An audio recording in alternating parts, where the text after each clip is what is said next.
This is Nick with Build Brothers Roofing at 881 Verin Lane out here in Chula Vista. Started my digital inspection. We are on top of a flat concrete tile roof. Looks to be the original roof. We've got a couple areas where we have some slip tiles. You can see this tile has started to slip and it's actually exposed that nail hole. So I'm gonna slide that down just to show what the condition of the underlayment is underneath. But there are some other areas that I want to point out. I pulled a couple tiles and slid them to the side just to show the homeowner what the condition the underlayment is in, because that's always a telltale sign as far as what the condition of the roof is and whether or not we are in need of any kind of replacement. There have been some repairs on this roof. You can see some mastic that sealed off some of these slip tiles, a little bit more over there as well. But we'll notice right off the bat, we can see the majority of the mortar caps have started to crack and are damaged. Another telltale sign that the roof is really just gone past its life expectancy.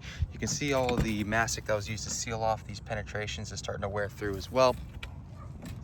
Again, more damaged mortar caps over here. I mean, this stuff is really just kind of coming apart at this point. Water's coming down into that roof every single time it rains. I pulled this tile over here. Again, just want to show the homeowner what condition their underlayment is in. And we can see just how smooth this underlayment is, just how thin it is. So typical underlayment is going to be very thick. It's going to be very granular, very gritty to the touch.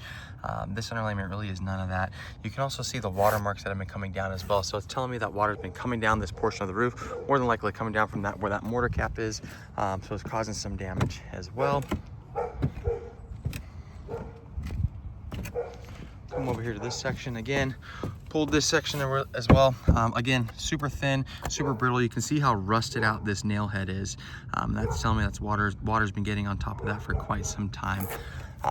Again, these are all telltale signs that the product has gone past its life expectancy. I'm gonna go ahead and slide this down just so we can see what this looks like as well.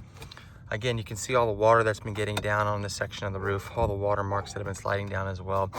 So this is just an older product. You can see how brittle this underlayment is. This stuff is just old, right? Typical flat roofs like this, flat tile roofs, are gonna last about 25 to 30 years. I'd imagine this roof is 35 to 40 years old based off of the condition that it's in. More damaged mortar caps over here. We can see that this tile slipped all the way down on this section as well. And when you have a mortar cap that's damaged, that's going to allow a lot of water to get down into this section. And then once it gets underneath that tile pan, that's when it really starts to cause damage. But you can see all that mastic has worn through on that vent. And then we have a leak coming from this section of the roof. I wasn't able to slide any tiles over here just because everything's really tight. There's been some repairs, so a lot of those tiles are already stuck together. But we have a big dormer vent on this section, so more than likely the leak is coming from right here where the vent is. Dormer vents are always extremely susceptible to leaks. They're typically the first portion of the roof that starts to leak. So this area would need to be repaired, but you can see that this tile started to slip. This rake tile's been slipping on this section as well. Might not be causing a whole lot of damage, but just something to keep an eye on. But again, you can see how cracked that mortar cap is.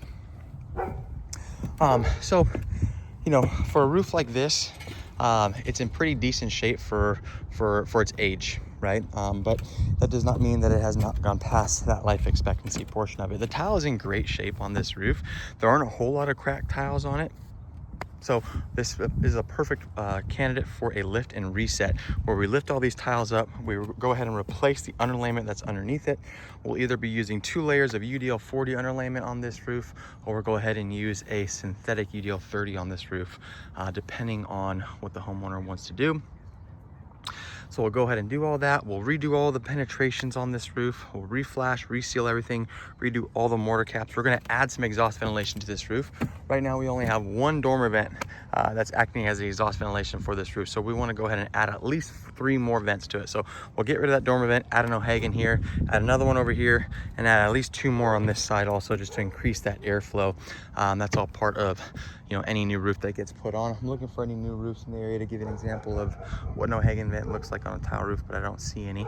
But anyway, once that's done, then we'll go ahead and add new drip edge along the entire perimeter as well, new tile riser to make sure everything's nice and level, and then the old tile goes right back on top. Obviously the homeowner has the opportunity to replace the tile, change up the color of it, change up the texture of it, the style, whatever they want, just to kind of give the home a nice fresh look. This home is really well kept. They've kept up with the paint, the landscaping. So, you know, it's never a bad thing to replace the tile, but I will say this, that it's not 100% necessary, but I'll go over some of those options with the homeowner. That's it for my inspection.